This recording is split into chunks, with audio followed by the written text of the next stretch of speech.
Time हो गया, अब सो जाओ, कल स्कूल नहीं जाना क्या? माँ ने आजाद से कहा। आजाद ने बोला, माँ कल संडे है, क्या आप संडे को भी मुझे स्कूल भेजेंगी? माँ ने कहा, ओहो संडे है तो क्या हुआ, टाइम से सोना अच्छी बात होती है। माँ ने डांटकर उसे बिस्तर पर लेटा दिया।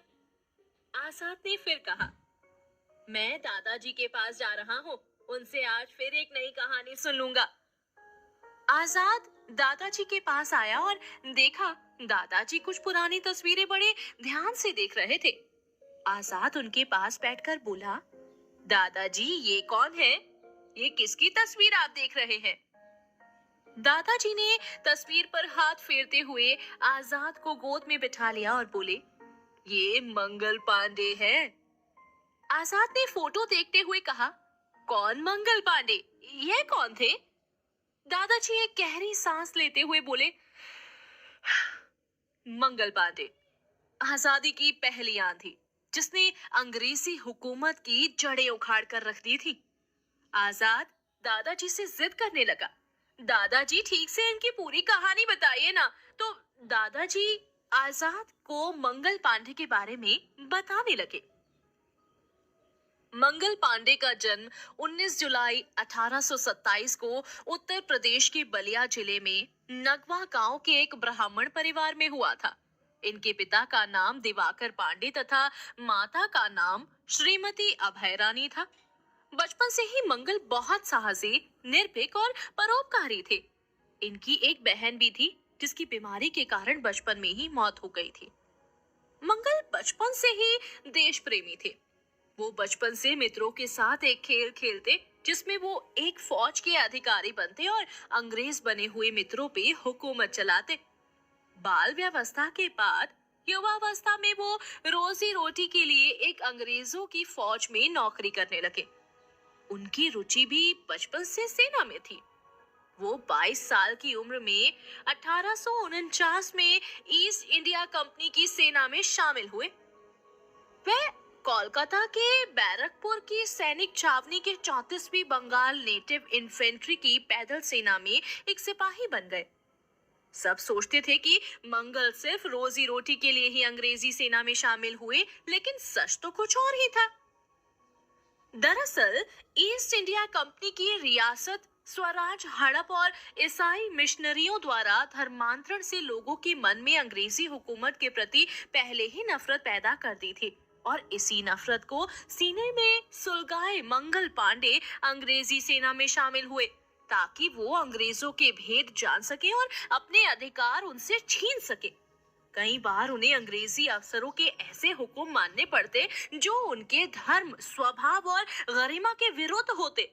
इसलिए मंगल के अंदर प्रतिशोध की ज्वाला धीरे धीरे और सुलगने लगी। अंग्रेजों द्वारा भारतीय सैनिकों के साथ होने वाले भेदभाव से पहले ही भारतीय सैनिकों में असंतोष था, लेकिन उसके बावजूद भी मंगल अपना काम पूरी निष्ठा से करते। अंग्रेजों से त्रस्त भारतीय अंग्रेजों के खिलाफ कुछ बोलने तक से डरते और उनके जुल्म चुपचाप सहते रहते।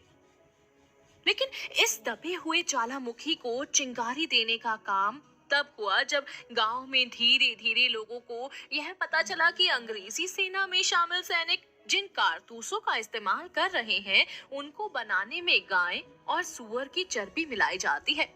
ये बात पूरे गांव में आग की तरह फैल गई और हद तो तब हो गई जब एक सुबह मंगल स्नान के लिए घाट पर गए और जैसे ही उन्होंने नदी में प्रवेश किया, वहां पे स्नान कर रहे अन्य सभी ब्राह्मण नदी से निकल गए और राम राम कहने लगे।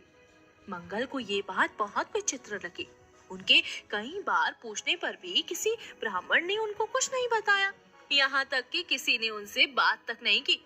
मंगल स्नान करके वापस घर की ओर जाने लगे तो रास्ते में एक जमादार झाड़ू लगा रहा था। मंगल को आता देख वो मुस्कुराते हुए मंगल के पास जाने लगा तो मंगल ने कहा, अरे अरे कहाँ चले आ रहे हो? देखते नहीं मैं स्नान करके आ रहा हूँ। इस पर जमादार ने हंसते हुए कहा कि अरे मंगल अब काहे सकुचात हो, अब हम तुम तो एक ही बिरादर को हो गए। मंगल ने गुस्साते हुए कहा, कारे सुबह सुबह ही नशे में धुत है का जो ऐसी बात करत है? जमादार ने मुस्कुराते हुए कहा, का भैया, पूरा गांव तो जानत है कि अब तुम ब्राह्मण नहीं रहे। अरे जो ब्राह्मण गाय और सुअर खाए वो काहे का ब्राह्मण? तो तुम भी तो हमार बिरादर हुए ना। जमादार की इस बात से मंगल को बहुत गुस्सा आया। तभी मंगल के कुछ मित्र जो अंग्रेजी सेना में काम करते थे भागते हुए आए और बोले, गजब हो गया रे मंगल, फिरंगी हमारी राइफलों की कारतूसों को गाय और सुअर की चर्बी और मांस को गलाकर उससे सील करते हैं। और ऐसा आज से नहीं, बहुत समय से हो रहा है। पूरे गांव में ये बात आग की तरह फैल गई है और हमारा धर्म तो भ्रष्ट हो गया। लोग हमें शूद्र कहकर पुकारने लगे। उस समय लोग धर्म और जाति पर विशेष ध्यान देते थे। भारतीयों के लिए अपना धर्म और देश सर्वोपरि था। इसीलिए मंगल ने इस बात की तह तक जाने का फैसला किया, क्योंकि कारतूस पर लगी हुई सील को हटाने के लिए सैनिकों को अपने दांतों का प्रयोग करना होता था। उसके बाद ही कारतूस का प्रयोग किया जाता था। लेकिन इस घटना के बाद मंगल और उसके अन्य मित्रों ने पता किया तो ज्ञात हुआ कि यह बात तो सच है। मंगल के अंदर प्रतिशोध और आत्मसम्मान की ज्वाला भड़क उठी। यह सेना में शामिल हिंदू सैनिकों के साथ साथ मुसलमानों के धर्म के भी खिलाफ था। बाद में पता चला कि ऐसा अंग्रेजों ने जानबूझकर किया है, जिससे भारतीय सैनिकों का धर्म भ्रष्ट हो और उनके आत्मसम्मान को नष्ट किया जा सके। भारतीय सैनिकों ने मिलकर इस बात का तिरस्कार किया, लेकिन अंग्रेजी सरकार ने एक ना सुनी, जिसके फलस्वरूप 9 फरवरी सन 1857 को जब एनफील्ड P53 राइफल के लिए नई कारतूसों को सेना में बांटा जा रहा था, तो मंगल पांडे ने उसे लेने से इनकार कर दिया। उन्होंने अंग्रेजी हुकूमत से बगावत कर दी कि इन कारतूसों को बदला जाए, ये हमारा धर्म भ्रष्ट कर रही है। लेकिन अंग्रेजी सरकार ने उनकी एक ना सुनी और उन्हीं कारतूसों का प्रयोग करवाते रहे, जिससे मंगल पांडे और अन्य सैनिकों के अंदर प्रतिशोध की ज्वाला और धधकती रही। 29 मार्च 1857 को मंगल पांडे परेड ग्राउंड से रेजिमेंट गार्ड रूम पर पहुंचे और अन्य सैनिकों को भी विद्रोह के लिए प्रेरित करना शुरू किया। उन्होंने सबसे पहले दिखने वाले ब्रिटिश ऑफिसर को मारने का फैसला किया था। वो ग्राउंड में सैनिकों को समझा रहे थे और उन्हें देश और धर्म के प्रति कर्तव्य याद दिलाने की कोशिश कर रहे थे। वो सैनिकों को समझा रहे थे कि अपने देश, धर्म और आत्मसम्मान की रक्षा करने के लिए हमें फिरंगी को मुंह तोड़ जवाब देना होगा। तभी लेफ्टिनेंट बॉग अपने घोड़े पर मंगल पांडे की तरफ बढ़ने लगे। मंगल ने जोर से चिल्लाते हुए कहा, मार दो फिरंगी को। और मंगल पांडे ने लेफ्टिनेंट पर गोली चला दी, लेकिन गोली घोड़े के पैर पर लगी और बॉग नीचे गिर गया। बॉग ने तुरंत पांडे पर फायर किया, लेकिन वो भी निशाना चूक गया और इसी दौरान उन्होंने बंदूक में नई राइफल डालने की कोशिश की, लेकिन इसमें समय लगता देखकर पांडे ने एक हाथ पे तलवार उठा ली और बॉग पर प्रहार किया, जिससे बॉग घायल हो गया। तभी एक अन्य सैनिक शेख पलटू मंगल पांडे के पीछे से आया और उन्हें पकड़ने की कोशिश की, लेकिन मंगल पांडे ने खुद को उसके चंगुल से छुड़ा लिया। वो भी पलटकर भाग गया। आवाज सुनकर सार्जेंट मेजर ह्यूडसन ग्राउंड पर पहुंचे। उन्होंने जमादार ईश्वरी प्रसाद को आदेश दिया कि वो मंगल पांडे को तुरंत गिरफ्तार करें और उनके हथियार भी छीन ले, लेकिन ईश्वरी प्रसाद ने ऐसा करने से मना कर दिया। मंगल पांडे ने उस आदेश को भी मानने से इनकार कर दिया और 29 मार्च सन 1857 को उनकी राइफल छीनने के लिए आगे बढ़े अंग्रेज अफसर मेजर ह्यूस्टन पर आक्रमण कर दिया, उन पर गोली चलाकर हत्या कर दी। उनके द्वारा कहा गया, मार दो फिरंगी को, वाक्य हिंदुस्तानियों के शरीर में जोश भर देने वाला नारा बन गया। आक्रमण करने से पहले मंगल ने अपने अन्य साथियों के समर्थन का आह्वान भी किया, लेकिन डर के कारण क्रोध होते हुए भी किसी ने उनका साथ नहीं दिया। इसलिए उन्होंने अकेले ही इस घटना को अंजाम दे दिया और भारत के इतिहास में एक नया अध्याय जोड़ दिया। थोड़ी देर में अंग्रेजों की गाड़ी आई और साथ आए अफसरों ने भी सैनिकों को आदेश दिया कि वो इस सैनिक को पकड़े, लेकिन सैनिकों ने घायल और सदाचारी ब्राह्मण मंगल को हाथ लगाने से मना कर दिया। ब्रिटिश ऑफिसर्स का खून और सैनिकों में आक्रोश बढ़ता देखकर वो भी लौट गए। हालांकि बाद में जनरल हायरस बहुत सारे यूरोपियन सैनिकों के साथ पहुंच गए और तब तक दोपहर हो चुकी थी और मंगल पांडे भी थक चुके थे। वह ये समझ चुके थे कि वो अब अंग्रेजों से नहीं लड़ सकते, इसीलिए उन्होंने खुद की ही छाती पर गोली मार ली, जिससे वह जमीन पर गिरकर बेहोश हो गए। उसके बाद ही अंग्रेज अधिकारी उन्हें हाथ लगा सके थे और उन्हें उठाकर मिलिट्री हॉस्पिटल ले जाया गया। अस्पताल में ठीक होने के एक सप्ताह के भीतर ही उन्हें मिलिट्री कोर्ट ले जाया गया, जहां पर इस शूरवीर से पूछा गया कि उनके साथ इस षड्यंत्र में और कौन-कौन शामिल था। मंगल पांडे ने एक का नाम भी नहीं लिया। अंग्रेजों ने उन्हें कई यातनाएं भी दी, लेकिन ये वीर अपने फैसले से टस से मस ना हुआ।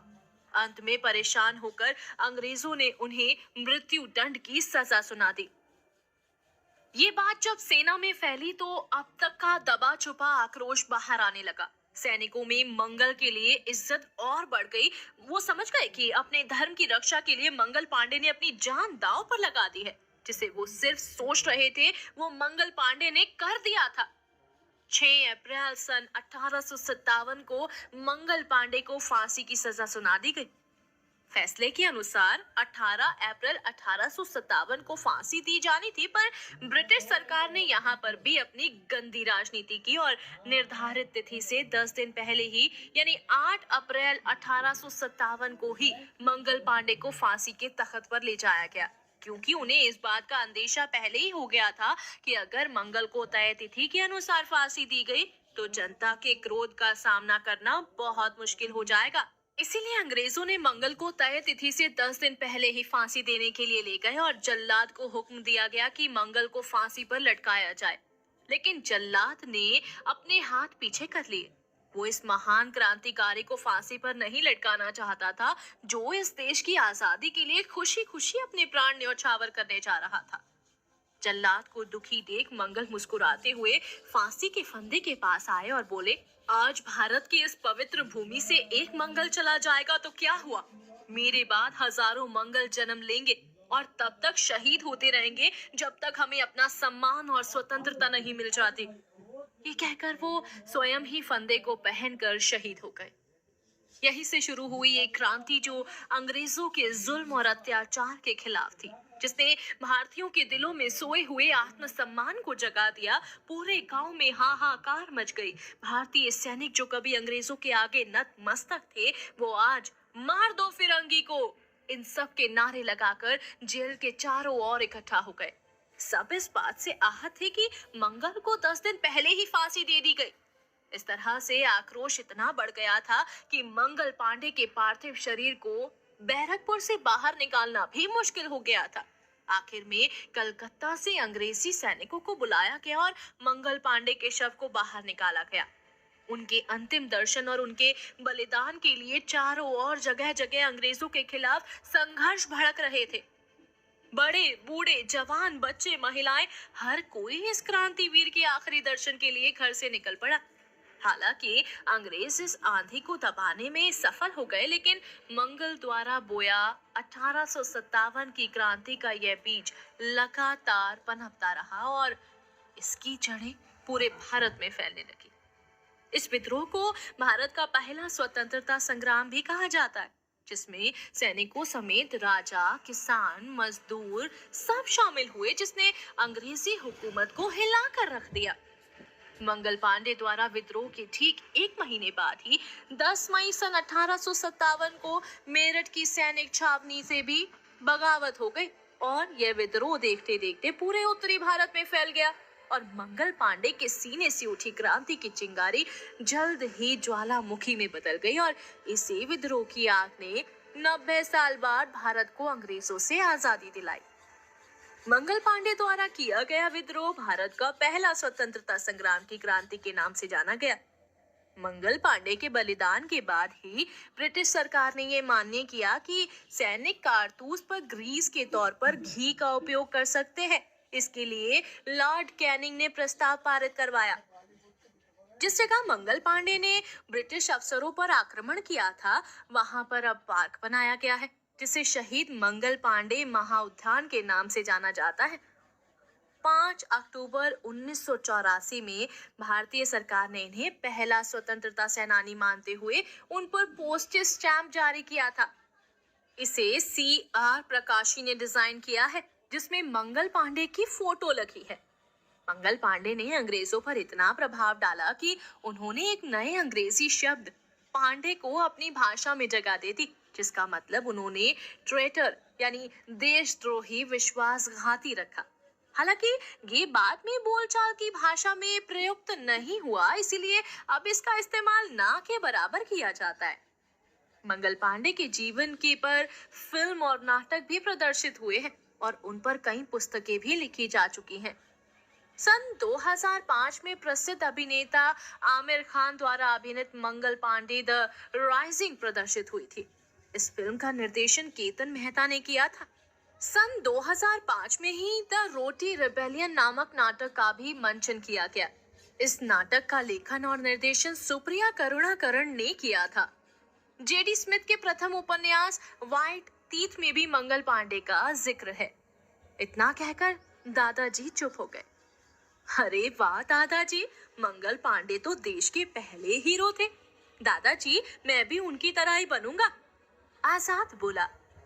दादाजी आजाद को चूमने लगे और बोले, हाँ बेटा, देश को आज मंगल पांडे जैसे देशभक्तों की जरूरत है, जिससे देश में फैली बुराई फिर से नष्ट हो सके और देश का विकास हो सके।